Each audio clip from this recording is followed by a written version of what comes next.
Sonic Boom Episode 14. Shay Amy. Amy orders a burger and then complains to Dave because it's not what she wanted. He gave her a fish burger and somehow it's a still moving fish. No fast food stand would have a still living fish in it. He had to have done it on purpose. It makes sense if he giggled afterwards. I mean, he is a wannabe villain, but he expects us to believe it's because of his own incompetence. That doesn't work as well. After Knuckles and Sonic have fun together with a ball, and it ends up with Knuckles getting hurt, they go up to Amy, who's eating some burgers she made herself, and after some tedious bad jokes wasting time, where I wonder why she's eating a burger she made herself all the way outside instead of at home, she says that she hates Medburger and wants to make her own restaurant, even though she goes there every day. I don't think just anyone can decide to open a restaurant. But it makes sense that one of the heroes of the world would be given special privileges for fighting Eggman, especially by a mayor like this town has. I guess she's really lonely and desperate for an easy source of employees because she hires all of her friends as employees for a restaurant, including Knuckles. That's nepotism. Well, I do love the idea that she'd make use of a unique talent in the form of cooking, but since she's a hero of the world, no way the customers would all run at her and knock her down, and you'd think she'd get injured from being trampled. Then after they eat at a restaurant, they hear a voice on the intercom that tempts them to run out of the restaurant because they could eat at a drive-thru, even though they don't have cars. What kind of villagers wouldn't have cars? This isn't the third world. Amy goes to talk to the people who ran the business across the street and tells them she'll give them a magic rock as a reward or something. It's so dumb that they'd fall for this. If it's because they're so loyal to her that they'd humor her, why'd they betray her by leaving her so easily in the first place?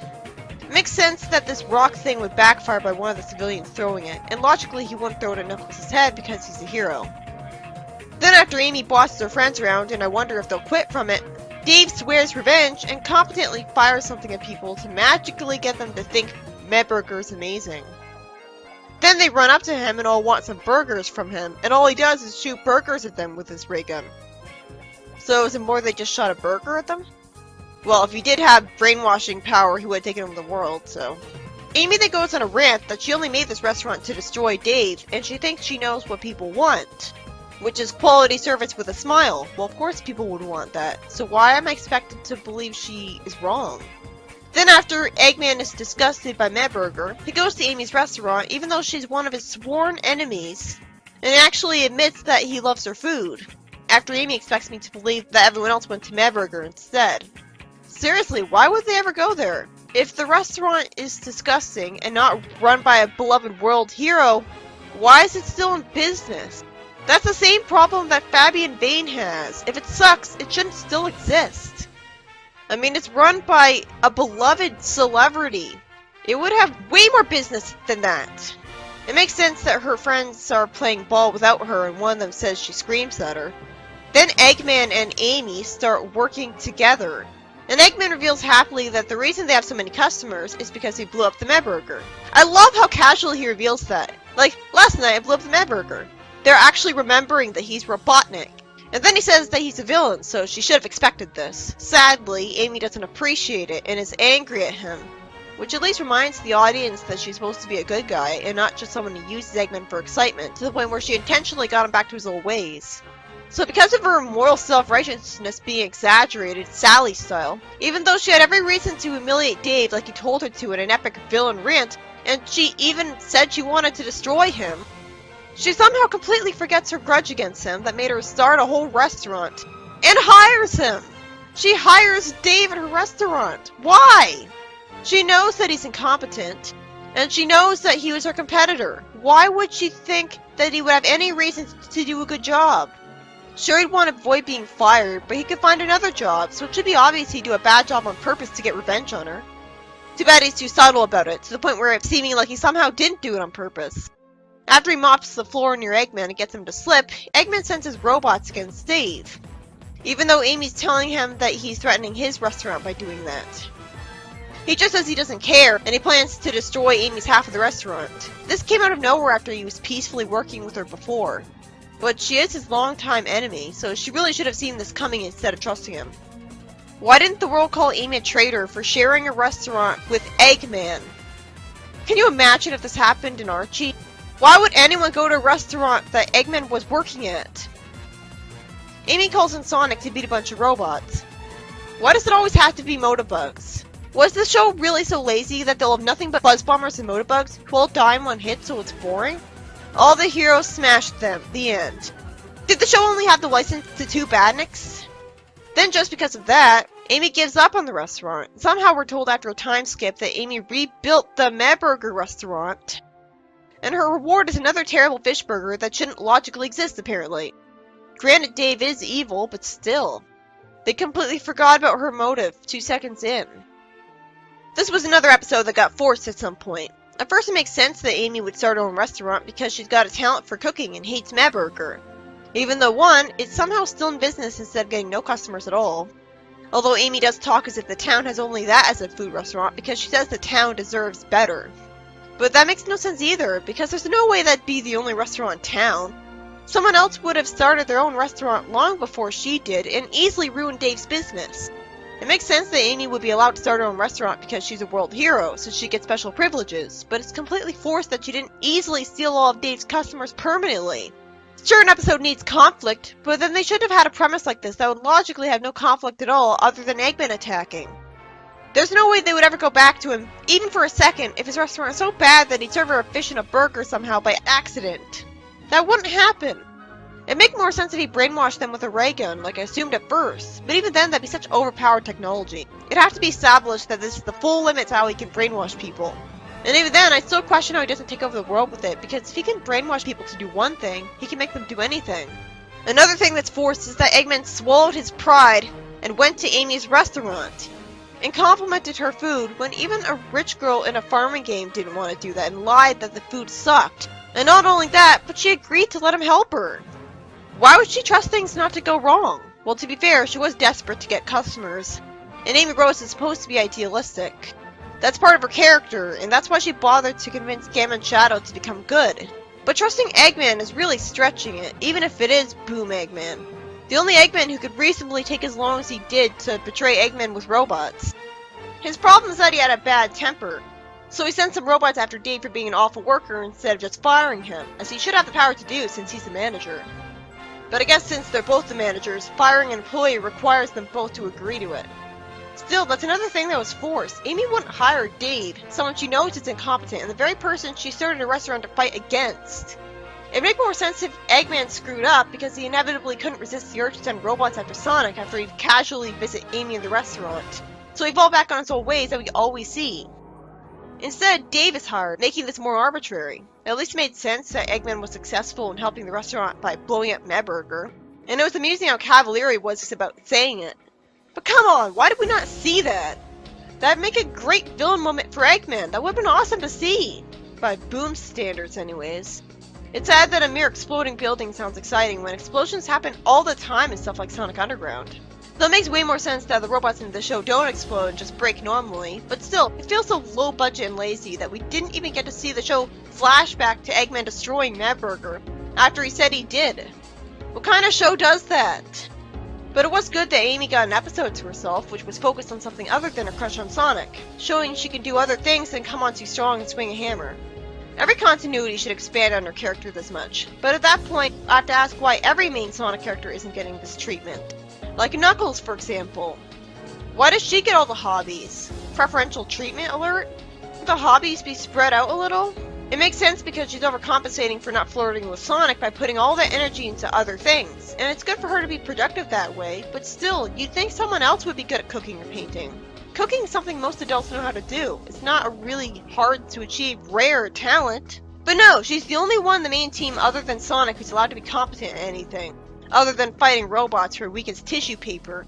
Because Knuckles is a joke, Styx is a joke, and even Tails is a joke because he's a bumbling inventor, which is most inexcusable of all. And they say Sally's the Mary Sue. She's got the same problem as her.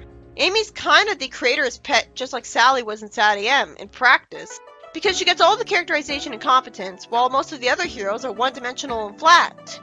At least here, the one-dimensional characters at least try to be charming because they're about jokes, while the one-dimensional characters in SatAM are boring and bland, like Rotor, Nicole, and Bunny, with practically nothing to their characters. Or worse, they're Antoine, who's just about being a coward and wastes so many precious seconds of time with being scared and denying it. At least no one's as bad as him in this show. It doesn't make the mistake of having a coward as main character.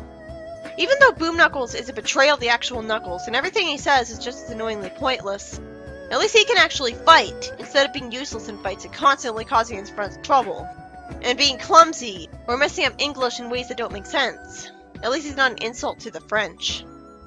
But it's hard to accept that he's better than Antoine, because instead of being a unique character from a beloved alternate continuity that people want to be in the games already, he's a mangling of a character we know and love, even in design. Though I felt like SatAM Antoine was a mangling of Archie Antoine, which came out first. Because he's way worse than SatAM. They're both at similar levels of suck, but it's hard to compare them since their two shows are so different and they've never met each other.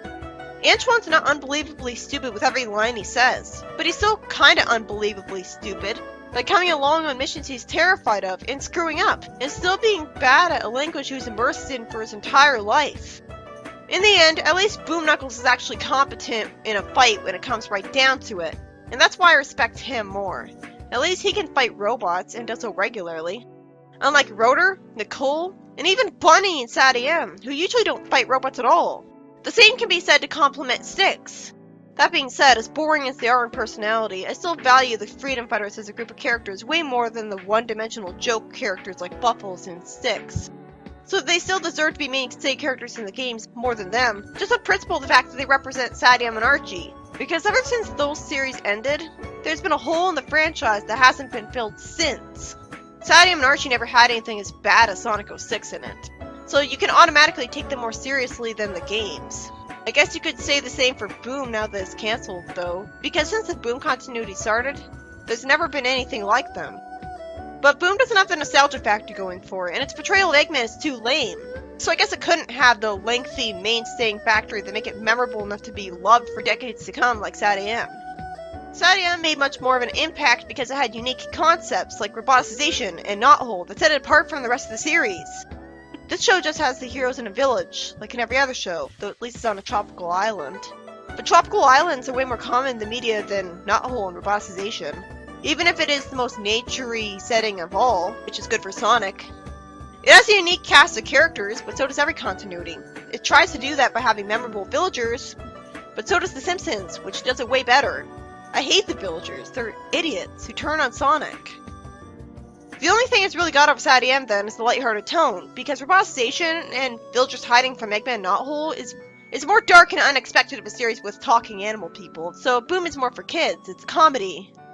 But the fact that the dark premise was unexpected is probably what draws people to it in the first place, because it leaves a big impact by being so surprising, which prompts you to watch it more. That is, if you're not too scared by how threatening Eggman is to do so. And kids often feel embarrassed about kid stuff, and go towards what teenagers like.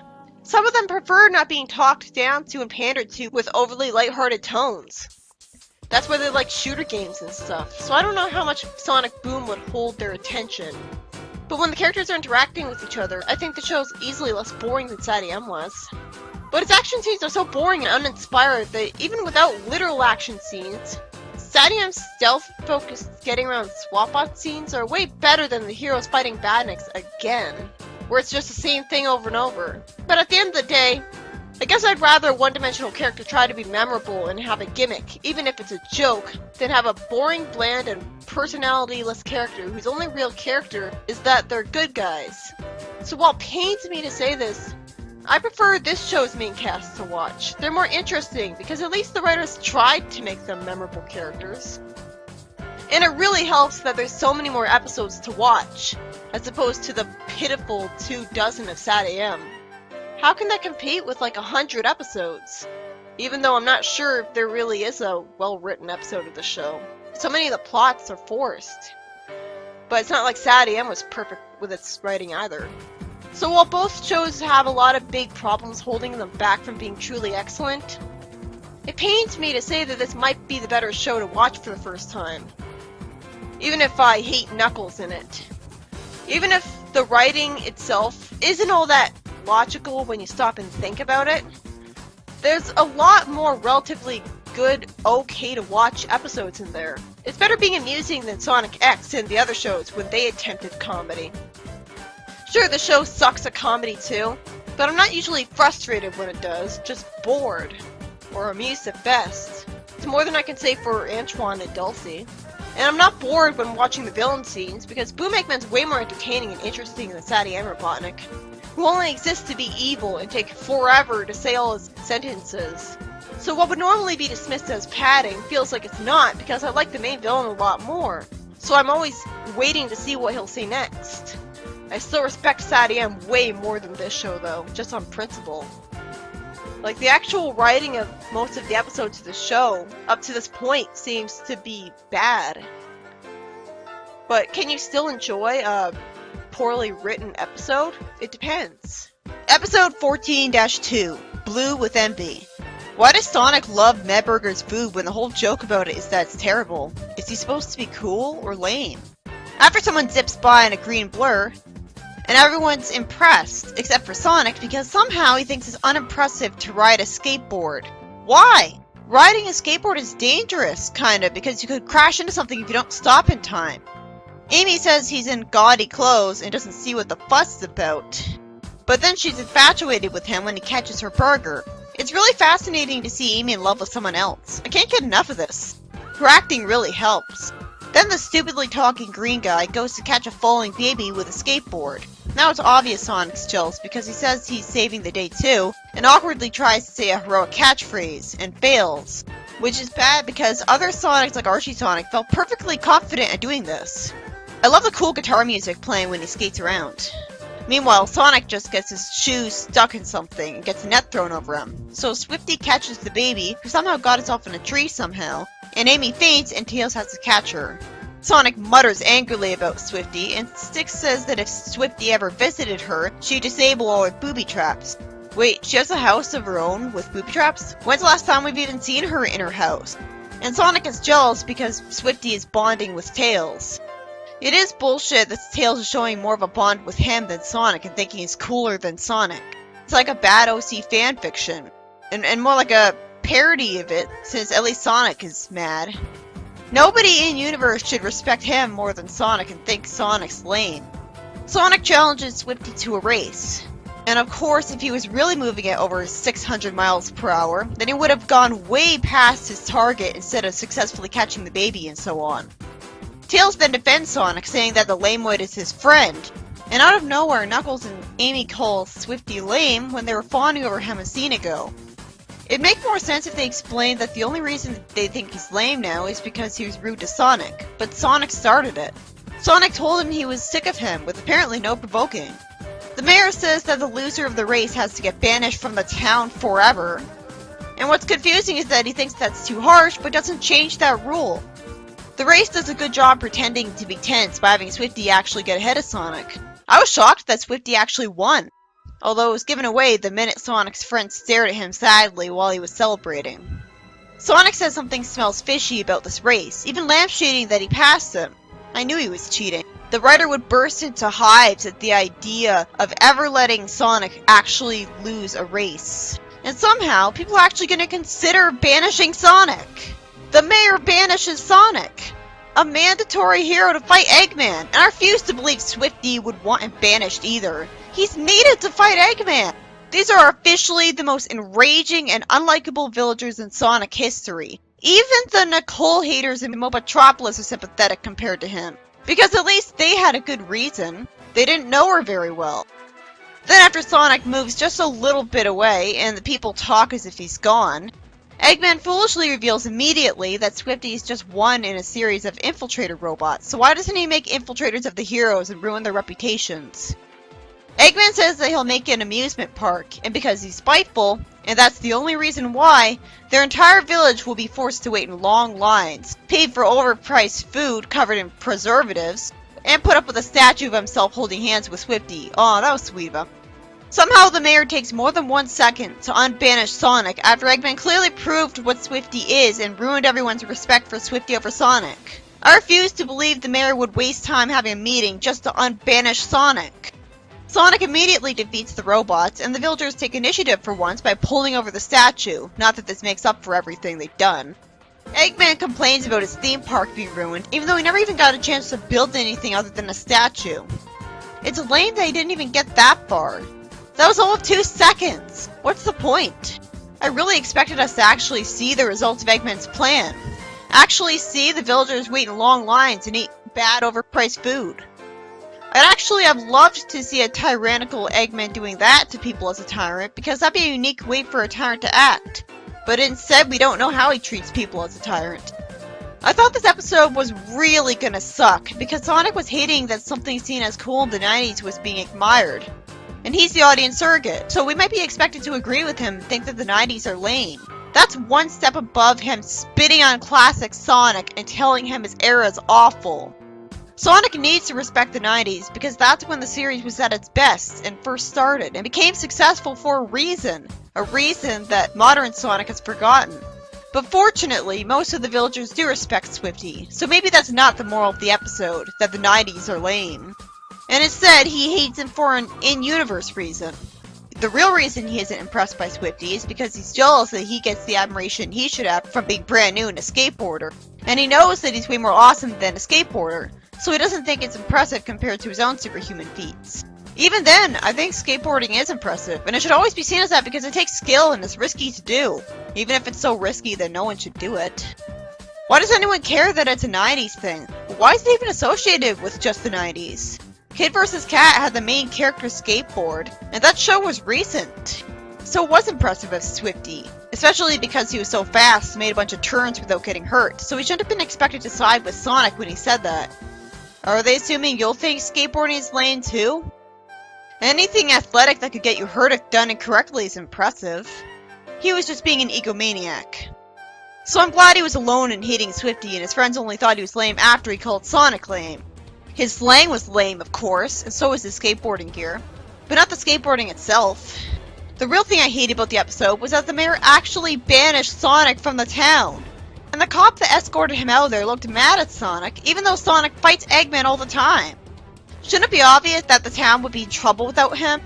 I guess not, because every one of the heroes is equally competent fighting badniks in this show. So, the town really doesn't need Sonic. That's wrong. What kind of continuity has Sonic been completely redundant? At least Sonic X treated him with respect. Anyways, it was bullshit that the mayor banished him and wasn't instantly met with an angry crowd of people demanding him to take it back and fired afterwards. And it was really annoying they couldn't just unbanish him in seconds, since he knows that Swifty was just a traitor, which was a plot twist I was really impressed by. I didn't know Boom Eggman had it in him. Still makes him look like an idiot for not making infiltrators of the heroes, though. Anyways, does anyone really want to see jokes about how long bureaucratic decision-making takes? That's not funny, it's annoying. No one likes that in real life. Why is it in a Sonic cartoon? How is that a joke? All I'm thinking is that he's the mayor. Why doesn't he change the rules so that he doesn't have to take so long? And I was excited and intrigued in Eggman's plan to make a really boring theme park because it was creative, even if way too unthreatening and petty for a botnik to waste his time with. He has nothing to really gain from that. But we didn't even get to see that carried out. Sonic won way too easily instead of a time skip happening and him winning only afterwards. I'd like to see the villagers bored and miserable from Eggman after all the times they turn on Sonic and are complete idiots. They have no charm and likability at all. It's just a town full of jerks. It's unbelievable that so many of them are like that. It also feels low budget that we tend to see the same model over and over again. Not literally 2 models in one scene, but like we see the old man monkey guy a lot. We see the walrus my baby character a lot. Like we see them a lot.